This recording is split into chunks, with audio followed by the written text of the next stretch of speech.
ಕಲಬುರಗಿ ಜಿಲ್ಲೆಯ ಸುಕ್ಷೇತ್ರ ಉದನೂರು ಗ್ರಾಮದಲ್ಲಿ ಭಕ್ತಿ ಪರವಶತೆ ಮನೆ ಮಾಡಿತು. ಜೋಡ್ ಬಸವೇಶ್ವರ ರಥೋತ್ಸವದ ಅಂಗವಾಗಿ ನಡೆದ ಧಾರ್ಮಿಕ ಕಾರ್ಯಕ್ರಮಕ್ಕೆ ಶ್ರೀ ಷಡಕ್ಷರಿ ಶಿವಯೋಗಿ ಮುರುಘಾ ರಾಜೇಂದ್ರ ಮಹಾಸ್ವಾಮಿಗಳು ಚಾಲನೆ ನೀಡಿದರು. ಈ ಶುಭ ಸಂದರ್ಭದಲ್ಲಿ ದಕ್ಷಿಣ ಮತಕ್ಷೇತ್ರದ ಶಾಸಕ ಅಲ್ಲಂ ಪ್ರಭು ಪಾಟೀಲ್, ಕಾಂಗ್ರೆಸ್ ಮುಖಂಡರಾದ ನೀಲಕಂಠರಾವ್ ಮುಲ್ಗೆ, ಗ್ರಾಮ ಪಂಚಾಯಿತಿ ಮಾಜಿ ಅಧ್ಯಕ್ಷರಾದ ಪವನ್ ಕುಮಾರ್ ವಳ್ಕೇರಿ ಹಾಗೂ ಲಕ್ಷ್ಮಣ್ ಪೂಜಾರಿ ರವರು ಉಪಸ್ಥಿತರಿದ್ದು ಸ್ವಾಮಿಗಳ ಆಶೀರ್ವಾದ ಪಡೆದರು. ದೇವಸ್ಥಾನ ಕಮಿಟಿಯ ಅಧ್ಯಕ್ಷರು, ಉಪಾಧ್ಯಕ್ಷರು ಹಾಗೂ ಸರ್ವ ಸದಸ್ಯರು ಕಾರ್ಯಕ್ರಮದ ಯಶಸ್ವಿಗೆ ಶ್ರಮಿಸಿದರು. ಇನ್ನು ಇಡೀ ಕಾರ್ಯಕ್ರಮವನ್ನು ರಾಜು ಉದ್ನೂರ್ ಅವರು ಅಚ್ಚುಕಟ್ಟಾಗಿ ನಿರೂಪಣೆ ಮಾಡಿದರು. ಕೇವಲ ಉದನೂರು ಗ್ರಾಮ ಮಾತ್ರವಲ್ಲದೆ ಸುತ್ತಮುತ್ತಲಿನ ಹಳ್ಳಿಗಳಿಂದ ಹಾಗೂ ನೆರೆ ರಾಜ್ಯಗಳಿಂದಲೂ ಸಾವಿರಾರು ಭಕ್ತ ಸಾಗರ ಹರಿದು ಬಂದು ಜೋಡ್ ಬಸವೇಶ್ವರರ ದರ್ಶನ ಪಡೆದು ಪುನೀತರಾದರು. Bureau report, Chandrashekhar, Kalaburagi. ಅದು ಸಿದ್ದರಾಮ ಶಿವಯೋಗಿಗಳು ಅಂದು ಈ ಜಾತ್ರೆಯ ಪರಂಪರೆಯನ್ನು ಹಾಕಿ ಕೊಡದೇ ಇದ್ರೆ ಇವತ್ತು ಬಹುಶಃ ಉದನೂರು ಗ್ರಾಮದಲ್ಲಿ ಇಂಥ ವೈಭವ ನಾವು ಕಾಣಲಿಕ್ಕೆ ಸಾಧ್ಯನೇ ಇರ್ತಿರಲಿಲ್ಲ. ಹಾಗಾಗಿ ಅವರು ಒಂದು ಪುಣ್ಯದ ಪರಂಪರೆಯನ್ನು ನಾನು ನಿನ್ನೆ ಇಂದ ನಮ್ಮ ನೀಲಕಂಠರವರಿಗೆ ಮತ್ತು ಶಿವಲಿಂಗ ಅಮ್ಮ ಅವರಿಗೆ ನಾನು ನಿನ್ನಿನಿಂದ ಹೇಳ್ತಾ ಇದ್ದೆ, ಏನು ಜನರಿದು ಎಲ್ಲಿಂದ ಬರ್ತಾ ಇದೆ, ಹೆಂಗೆ ಬರ್ತಾ ಇದ್ದಾರೆ ಅರ್ಥನೇ ಆಗತ್ತಿಲ್ಲ. ಹಿಂಗೆ ರಥೋತ್ಸವ ಸಂದರ್ಭದಲ್ಲಂತೂ ನೋಡಬೇಕು, ಎಲ್ಲ ಹಾದಿಯಿಂದ ಜನ ಪ್ರವೇಶವನ್ನು ಮಾಡ್ತಕ್ಕಂಥದ್ದು. ಬಹುಶಃ ಎಲ್ಲಿ ಸಕ್ಕರೆ ಇರ್ತದೆ ಅಲ್ಲಿ ಇರುವಿಗಳಿಗೆ ಆಮಂತ್ರಣ ಕೊಡುವಂಥ ಅವಶ್ಯಕತೆ ಇಲ್ಲ. ಆ ರುಚಿಯ ವಾಸನೆ ಪಡಿತು ಅಂದ ತಕ್ಷಣ ಇರುವಿಗಳು ಹೇಗೆ ಬರ್ತವೆ, ಹಾಗೆ ಉದನೂರು ಜೋಡ ಬಸವೇಶ್ವರರ ಶಕ್ತಿಯ ವಾಸನೆ ಎಲ್ಲ ಭಕ್ತರಿಗೆ ತಲುಪಿ ಎಲ್ಲ ಕಡೆಯಿಂದ ಜನ ಬರ್ತಕ್ಕಂಥದ್ದು. ಇದು ಬಹಳಷ್ಟು ಸಂತೋಷವನ್ನು ತಂದಿರುವಂಥದ್ದು. ಈ ಭವ್ಯವಾದಂಥ ಮಹಾಮಠ ಬಹಳ ಅದ್ಭುತವಾಗಿ ಅಭಿವೃದ್ಧಿಯನ್ನು ಹೊಂದ್ತಾ ಇದೆ. ಬಹಳಷ್ಟು ಪ್ರಾಮಾಣಿಕವಾಗಿ ಮಠದ ಒಂದು ಏಳಿಗೆಗಾಗಿ ನಮ್ಮ ನೀಲಕಂಠರಾವ್ ಪಾಟೀಲ್ರು, ಶಿವಲಿಂಗಯ್ಯನವರು, ಇನ್ನು ಉಳಿದ ಎಲ್ಲ ಗ್ರಾಮದ ಮುಖಂಡರು, ಅನೇಕ ಜನ ಯುವಕರು, ಶಿವಪುತ್ರವರು ನಿರಂತರವಾಗಿ ಪರಿಶ್ರಮಿಸಿ ಈ ಮಠ ಕಟ್ಟಡ ಮಾಡೋದು, ಕಲ್ಯಾಣ ಮಂಟಪ ಮಾಡೋದು, ಇದೆಲ್ಲ ಮಠದ ಒಂದು ವ್ಯವಸ್ಥೆಯನ್ನು ಬಹಳ ದೊಡ್ಡ ಪ್ರಮಾಣದಲ್ಲಿ ಮಾಡ್ತಾ ಇದ್ದಾರೆ. ಎಲ್ಲ ಮಾಡ್ತಕ್ಕಂಥದ್ದು ಒಂದು ಭಾಗ, ಆದರೆ ನಮ್ಮೆಲ್ಲರ ತಲೆ ಮೇಲೆ ಇರ್ತಕ್ಕಂಥದ್ದು ಒಂದು ಜವಾಬ್ದಾರಿ ಏನು ಅಂದರೆ ಜೋಡ ಬಸವೇಶ್ವರರ ದೇವಸ್ಥಾನ ನಿರ್ಮಾಣ ಮಾಡುವುದು. ಜೋರಾಗಿ ಚಪ್ಪಾಳೆ ಹೊಡಿರಿ ಏನು ತೊಂದರೆ ಇಲ್ಲ. ಯಾಕಂದರೆ ನಾವೆಲ್ಲರೂ ಒಂದು ಸಂಕಲ್ಪವನ್ನು ಮಾಡಿದ್ರೆ, ನಾವು ಬಹುಶಃ ಉದನೂರು ಗ್ರಾಮದ ಭಕ್ತರು ಎಲ್ಲರೂ ಒಂದು ದೃಢವಾದ ಒಂದು ನಿರ್ಧಾರವನ್ನು ಕೈಗೊಂಡ್ರೆ ಬಹುಶಃ ನನಗನ್ನಿಸ್ತದೆ ದೇವಸ್ಥಾನ ಮುಗಿಸುವಂಥದ್ದು ನಮಗೇನು ಬಹಳ ದೊಡ್ಡ ವಿಚಾರ ಅಲ್ಲ. ಸಿದ್ದರಾಮ ಶಿವಯೋಗಿಗಳ ಆಶೀರ್ವಾದದಿಂದ, ಜೋಡ ಬಸವೇಶ್ವರ ಆಶೀರ್ವಾದದಿಂದ ಉದನೂರು ಗ್ರಾಮದಲ್ಲಿ ಒಬ್ಬೊಬ್ಬರಿಗೆ ಗುರುಗಳು ಎಂಥ ಸಂಪತ್ತನ್ನು ಕೊಟ್ಟಿದ್ದಾರೆ ಅಂದರೆ ಒಬ್ಬೊಬ್ಬರೇ ಗುಡಿ ಕಟ್ಟುವಂಥ ಐಶ್ವರ್ಯವನ್ನು ಒಬ್ಬೊಬ್ಬರಿಗೆ ಕೊಟ್ಟಿದ್ದಾರೆ. ಹಾಗಾಗಿ ಎಲ್ಲರೂ ಕೂಡಿ ಮಾಡುವಂಥದ್ದು ಏನು ಬಹಳ ದೊಡ್ಡ ವಿಚಾರ ಅಲ್ಲ. ಹಾಗಾಗಿ ನಾನು ಮೊನ್ನೆ ನಮ್ಮ ಮುರುಡೇಶ್ವರದಿಂದ ಒಬ್ಬ ಶಿಲ್ಪಿಯನ್ನು ನಾನು ಇಲ್ಲಿ ಕಳಿಸಿರ್ತಕ್ಕಂಥದ್ದು. ಎಲ್ಲರೂ ಬಂದು ದೇವಸ್ಥಾನದ ಒಂದು ನೀಲಿ ನಕಾಶೆಯನ್ನು ತಯಾರು ಮಾಡ್ತಾ ಇದ್ದಾರೆ. ಅಂದರೆ ದೇವಸ್ಥಾನ ಯಾವ ರೀತಿಯಿಂದ ಇರಬೇಕು, ದೇವಸ್ಥಾನ ಯಾವ ಮಾದರಿ ಒಳಗಡೆ ಇರಬೇಕು, ದೇವಸ್ಥಾನ ಪೂರ್ಣಗೊಂಡ ನಂತರ ಹೇಗೆ ಕಾಣಿಸ್ತೈತೆ ಅನ್ನುವಂಥದ್ದು ಈಗಾಗಲೇ ಅವನು ತನ್ನ ಕಾರ್ಯವನ್ನು ಅವನು ಮಾಡ್ತಾ ಇದ್ದಾನೆ. ಅದು ಮುಗಿಸ್ಕೊಂಡು ಬಂದ ನಂತರ ಅದರಲ್ಲಿ ಏನಾದರೂ ಸ್ವಲ್ಪ ಬದಲಾವಣೆ ಇದ್ದರೆ ಬದಲಾವಣೆ ಮಾಡಿ ಆ ನೀರಿನ ನಕಾಶೆಯ ಪ್ರಕಾರ ದೇವಸ್ಥಾನ ನಿರ್ಮಾಣ ಮಾಡ್ತಕ್ಕಂಥದ್ದು ಒಂದು ನಿರ್ಣಯವನ್ನು ತೆಗೆದುಕೊಂಡು ಅದಕ್ಕೆ ಎಷ್ಟು ಖರ್ಚಾಗ್ತದೆ, ಅದಕ್ಕೆ ಎಷ್ಟು ಗಾತ್ರದ ದುಡ್ಡು ಬೇಕಾಗ್ತದೆ ಅನ್ನುವಂಥದ್ದು ಅವನು ಹೇಳ್ತಾನೆ. ಅವನ ಜೊತೆಗೆ ಮಾತಾಡಿ ಅತ್ಯಂತ ಒಂದು ಸುಂದರವಾದಂಥ ದೇವಸ್ಥಾನವನ್ನು ಉದನೂರು ಬಸವೇಶ್ವರ ದೇವಸ್ಥಾನ ಆಗಬೇಕು ಅನ್ನುವಂಥದ್ದು ನಮ್ಮೆಲ್ಲರ ಸಂಕಲ್ಪ, ಕನಸಾಗಿರ್ತಕ್ಕಂಥದ್ದು.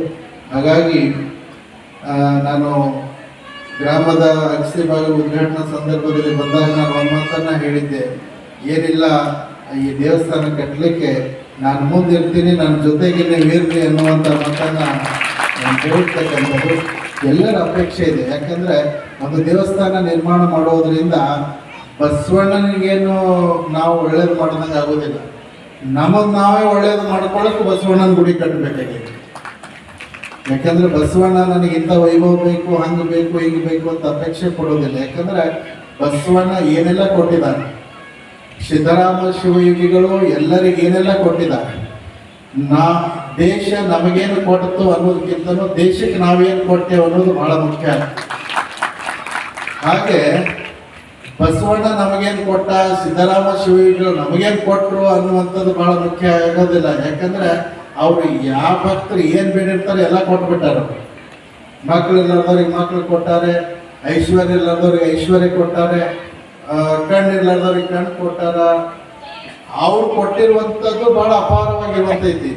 ಅವರು ಬಸವಣ್ಣ ಕೊಟ್ಟಿರುವಂಥದ್ದು ಬಹಳ ಮುಖ್ಯ ಅಲ್ಲ, ನಾವು ಬಸವಣ್ಣಗೆ ಏನು ಕೊಡ್ತೇವೆ ಅನ್ನೋದು ಅದು ಬಹಳ ಮುಖ್ಯ ಆಗ್ತದೆ. ಅದಕ್ಕಾಗಿ ಬಸವಣ್ಣನ ದೇವಸ್ಥಾನ ನಿರ್ಮಾಣ ಮಾಡತಕ್ಕಂಥದ್ದು ನಮ್ಮೆಲ್ಲರ ಮೇಲೆ ಬಹಳ ದೊಡ್ಡ ಜವಾಬ್ದಾರಿ ಇದೆ. ಪದೇ ಪದೇ ಕಾರ್ಯಕ್ರಮ ಸೇರಿದಾಗ ಸ್ಟೇಜ್ ಮೇಲೆ ಕೂತು ಬರೀ ಮಾತಾಡಿ ಹೋಗಿ ಆಲೂರು ಮಠ ಕಟ್ಟದಂಗೆ ಆಗಬಾರ್ದು. ಯಾಕಂದ್ರೆ ಇದು ನಿರ್ಮಾಣ ಆಗಬೇಕು. ನೀವು ನೋಡ್ಬೇಕಾದ್ರೆ ಆ ದೇವಸ್ಥಾನ ನಿರ್ಮಾಣ ಆಗಿ ಬಸವಣ್ಣನ ಒಂದು ಭವ್ಯವಾದಂಥ ಮಹಾಮಂದಿರ ಈ ಊರೊಳಗಡೆ ತೆರೆಯಂತೆ ನಿಂತು ಅಂತಂದ್ರೆ ಬಹುಶಃ ಜಗತ್ತಿನ ಐಶ್ವರ್ಯ ಎಲ್ಲ ಉದುರೋಳದಲ್ಲೇ ತುಂಬಿ ತುಳುಕ್ತದೆ ಅಂತ ಒಂದು ಆಶೀರ್ವಾದ ಬಸವಣ್ಣ ಮಾಡ್ತಾರೆ.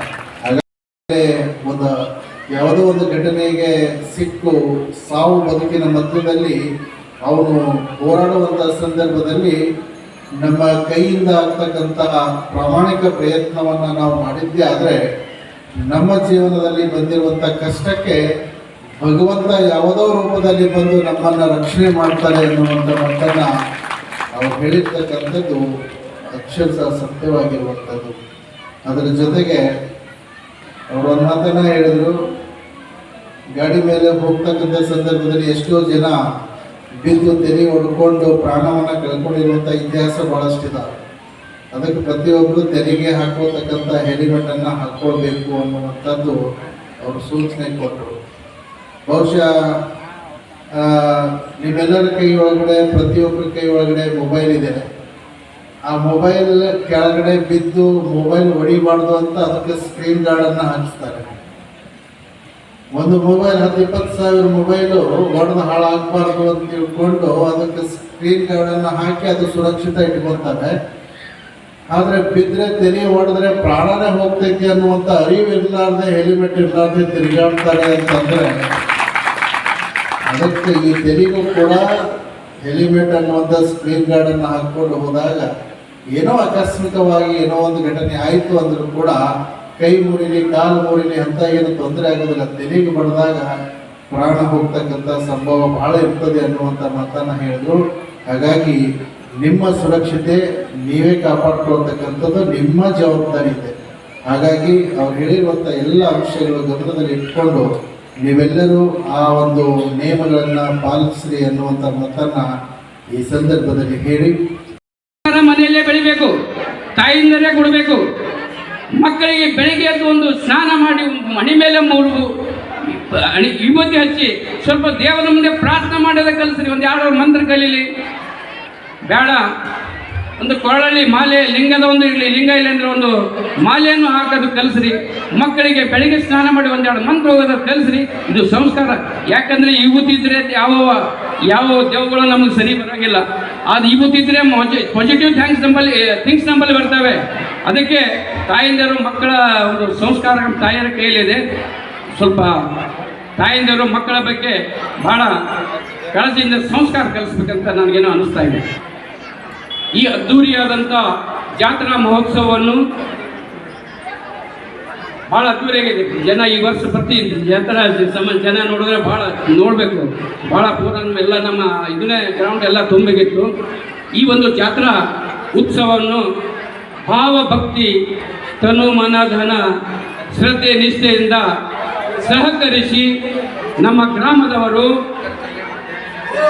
ಹಿರಿಯರು ಮತ್ತು ನಮ್ಮ ಕಮಿಟಿಯ ಪದಾಧಿಕಾರಿಗಳು, ಸದಸ್ಯರು, ಗ್ರಾಮ ಎಲ್ಲ ನಮ್ಮ ಹಿರಿಯರಿಗೂ ಒಂದು ಅಭಿನಂದನೆಯನ್ನು ಸಲ್ಲಿಸ್ತೀನಿ. ಯುವಕರಿಗೆ ಬಹಳ ಅಭಿನಂದನೆಗಳು ಸಲ್ಲಬೇಕಾದ್ರು ಜಾತ್ರಾ ಮುಗಿಯುವವರೆಗೂ ಹಗಲು ರಾತ್ರಿ ನಿದ್ರೆ ಗೆಟ್ಟು ಈ ವ್ಯವಸ್ಥೆಯನ್ನು ಯಾವುದೋ ಒಂದು ಕೊರತೆ ಆಗದಂತೆ ಬಂದ ಭಕ್ತರಿಗೆ ಒಂದು ವ್ಯವಸ್ಥೆ ಮಾಡಿಕೊಡ್ತಾರೆ.